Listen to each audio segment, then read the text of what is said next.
So they have to start, putting the right system around him. They have to start doing something for him to thrive because now he has the weapons. There are no more excuses. He has to do what he has to do. The Bears should at least be a game.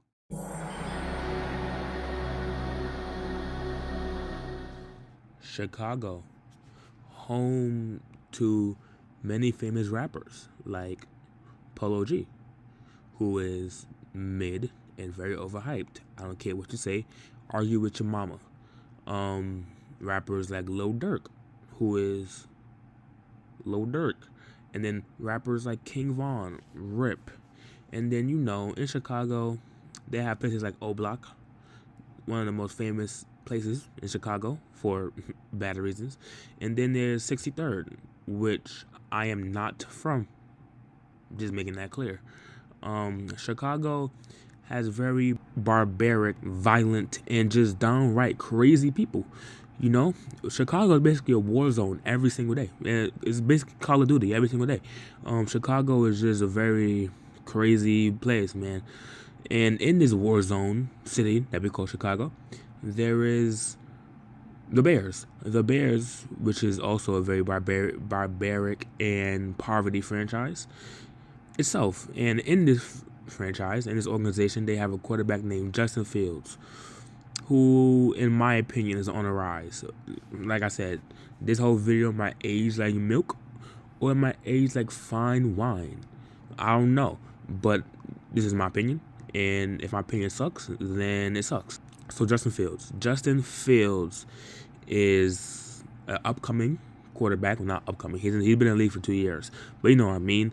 He's a young quarterback on the rise, and Justin Fields got a lot of flack. A lot of NFL fans, a lot of NFL media, whatever, they were quick to call him a bust, after 2 years, even though he was playing for the poverty franchise of the Bears.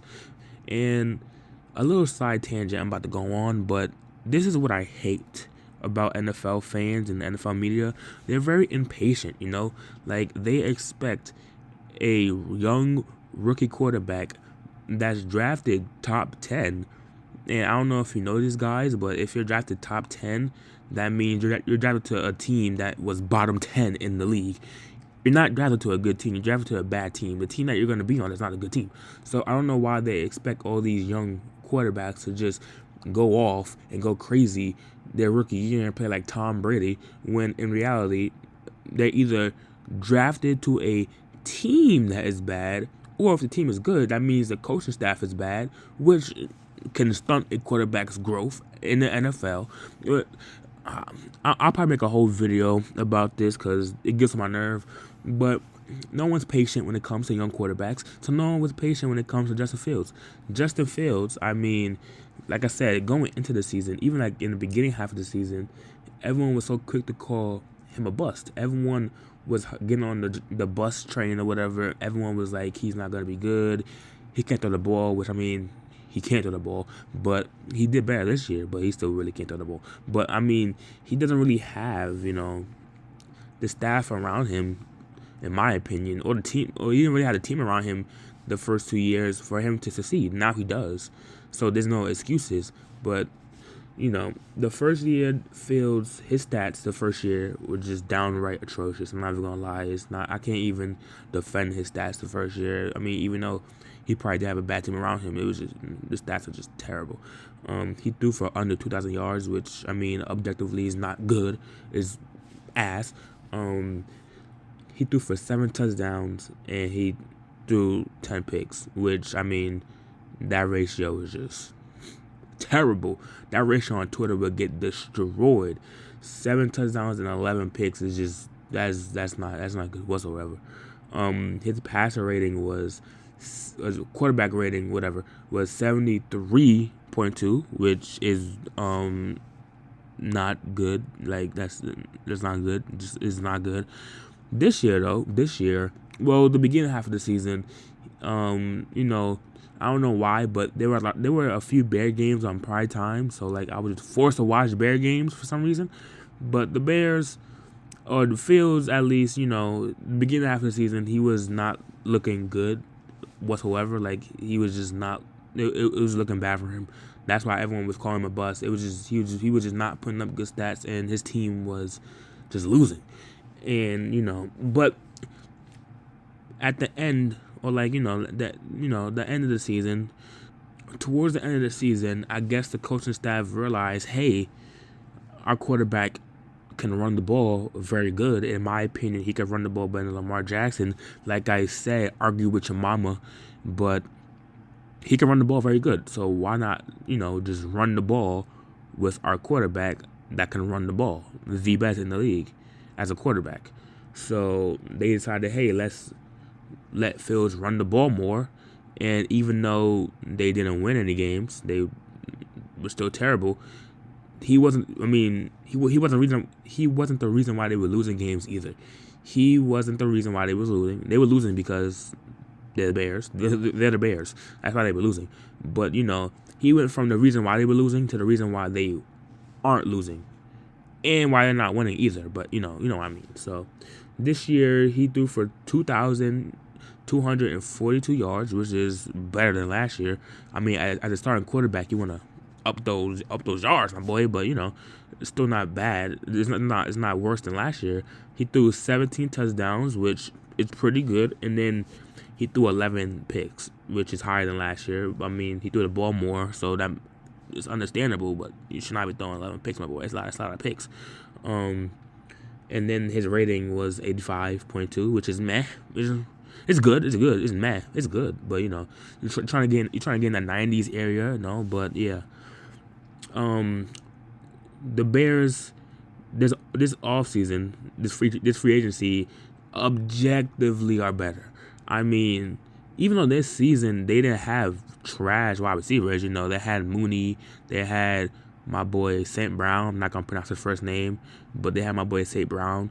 And then towards the deadline this season, they got Chase Claypool and everything. So this team wasn't bad around Fields. It's just in my opinion, the system around Fields is just not good whatsoever. But the Bears will be the Bears. But free agency, they got way better on offense. They got DJ Moore. In my opinion, DJ Moore is a top 10 wide receiver. I don't care what you say. Like I said, argue with your mama. Top 15, whatever. He's still a damn good wide receiver. He's a number one option in my opinion. Number two, whatever. At worst, he's a number two. At best, he's number one. So they got better at wide receiver. So there's no more excuses for Justin Fields now. If he's not throwing for over 3,000 yards, then I don't know what to tell you. And if he's not throwing for more touchdowns, I mean, if this offense isn't as explosive, or like if this offense isn't clicking this season or the season coming up, I don't know what to tell you. Fields just might be. Nah, I'm playing. Fields is not a bust. Well, I don't know. He might be a bust, but Fields just needs time and he needs the right system. Maybe the system around him just isn't good. Maybe it's just a bad system. Maybe he just can't thrive with the system, or maybe it's just the Bears. Maybe just the Bears suck in general, which is probably true. The Bears suck ass. And the Bears got better on defense. They got my boy Tremaine Edmonds, probably pronounced his name wrong, whatever. But they got a damn good linebacker. So I mean, the Panthers gave them a lot of draft picks, so they could probably draft good too. They got 5 draft picks from the Panthers. So the Bears can be a better team, and Fields can thrive, but he needs a right system around him. Cause I'm just being for real. Like, him just running all over the place is not gonna conduce to wins or playoff wins. Him just running around like a running back, even though he's a quarterback, is just not gonna cut it, to be honest. So they have to start, putting the right system around him. They have to start doing something for him to thrive, because now he has the weapons. There are no more excuses. He has to do what he has to do. The Bears should at least be a game under 500 this next season. It should be at least one game under 500. At least win like 5, 6. At least win 6 games this season. At least be one game under 500 or whatever. If they're not, then that either means the Bears suck, or Phil suck, or they both suck, which is probably the most likely outcome. But anyway, If you like this video, please smash the like button, subscribe to your boy. And yeah, the Bears are just in Chicago. I don't know what you expect.